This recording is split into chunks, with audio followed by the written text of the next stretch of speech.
की कुमारी छे। हमू तो कुमारे छिए। की कहल गए?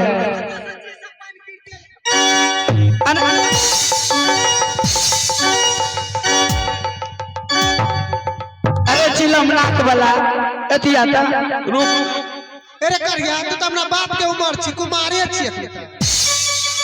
अरे हाँ कत कत रही छी आइ काल? नहीं बुझली। हम चल गेलिए रे बाप के ससुराल। आज अरे तू अपना ममहर गेल रही? आहो के। अच्छा एना के कहिन कि हम अपना ममहर गेल रहिए। ओ कह छो नानी गाँव गेलिए ना। हाँ तो हमर कहे छो, हमर नाना कहे छो दल कल एक लोटा पानी। अच्छा आ कुर्सी दल के बैठेले। अच्छा बुझ लगे कि से हमर नाय देले है ना। हाँ आ कहे छे कि बोरे मौसी कुमारे छो गो लड़का खोज न दे। तोरा ने कहल? हमरा कॉल कह तो की तू खोजली अपना मौसी के लड़का? नहीं तो हम कल कि नाना हो। हाँ तिलक तोरा तो बहुत लग जाता है। कल तो किस्ती पर गाड़ियों मांगे छे। हाँ तिलको बहुत दे तो कल कि उ सब जे छे न बच जता। की है केना बच जता? कल हमरे से क्या लेते है? रे चिलम नाक वाला तू तो नाक कटेले रे। आई भैया कोढ़िया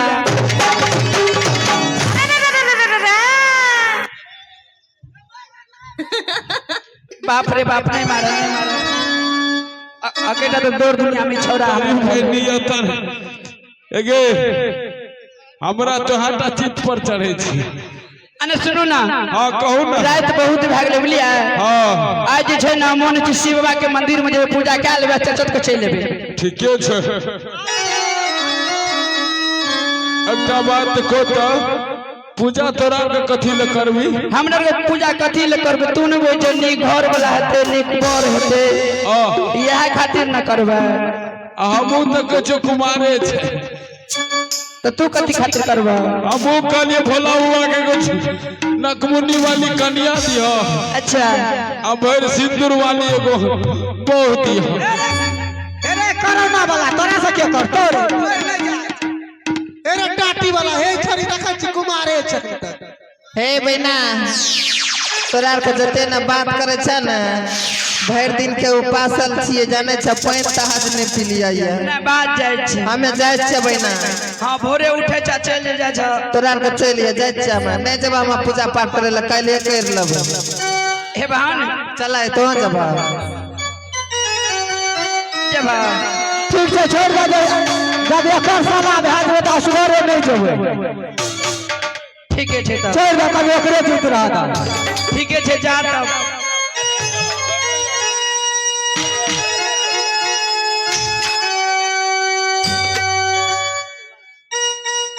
हेलो हेलो हे परमात्मा सब सखी अपने अपने महल चली गई और मैं अकेली बच गई हूँ। अपने नाम और पता बताकर अवश्य अपने महल चलूंगी क्योंकि रात्रि तो बहुत हो चुके हैं। मैं आप लोग सुतना टेम लेने के लिए चाह रही हूँ और खिला सट को आगे की ओर ले जाने के लिए चाह रही हूँ।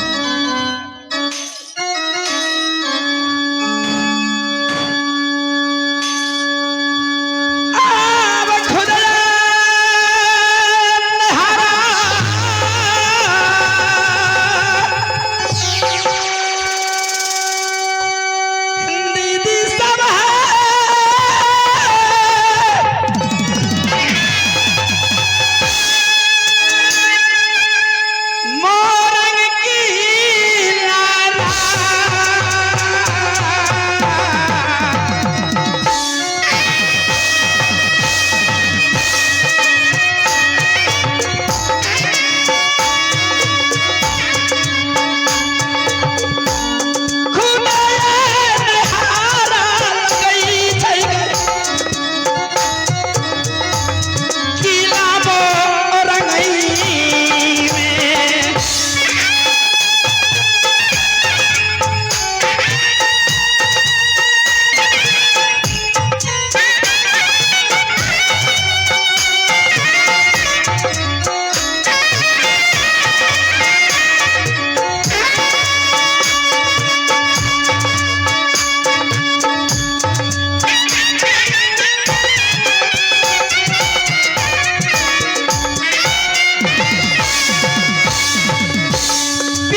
नाम रंग करते हैं माँ, और मेरे पिताजी की नाम राजा महिपाल, और मेरे भाई की नाम राजा विक्रम सिंह पड़ते हैं माँ।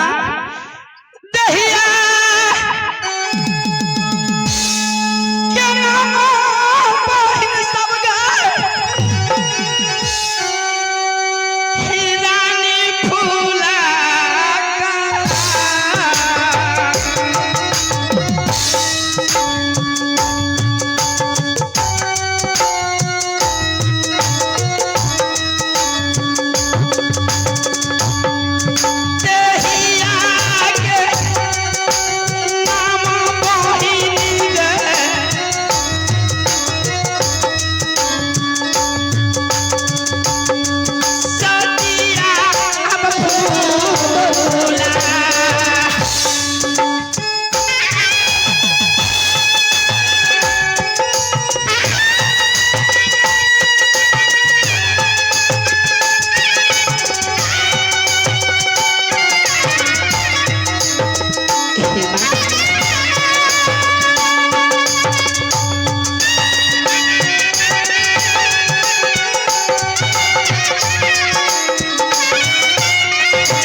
सरी घर में मेरी नाम रखी सती फूला।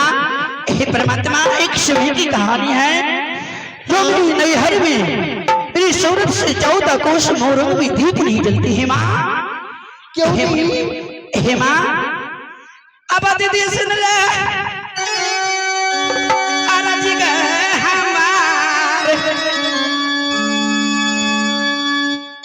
सुंदर ससुर भागई राजा मोहबा।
हम ससुरा के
के नाम है सोना है।